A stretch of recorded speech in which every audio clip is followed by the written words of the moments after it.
Welcome to an idiom in a minute, یعنی کہ ایک محاورہ ایک منٹ میں۔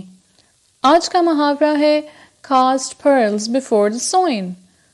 اس کا مطلب ہے کہ کسی بے وقوف کو نصیحت کرنا یا پھر کوئی قیمتی چیز کسی ایسے شخص کو دینا جس کو اس کی مالیت کا اندازہ نہ ہو۔ اس طرح کی بات کا اظہار بائبل میں کیا گیا ہے۔ اگر کسی جانور کے آگے قیمتی موتی رکھ دیے جائیں تو یقیناً اس کو ان کی قیمت کا اندازہ نہیں ہوگا اور اس کے لیے ان کی کوئی اہمیت نہیں ہوگی۔ تو کاسٹ پرلز بفور دا سوئن کا مطلب ہے کہ کسی اچھی چیز کو کسی ایسی جگہ استعمال کرنا جہاں اس کا استعمال سراسر اس چیز کا ضیاع ہو۔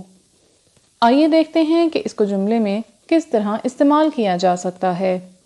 To advise the fool is like casting pearls before the swine. Thank you for watching. Please like, comment, share and subscribe. Press the bell icon to never miss any updates.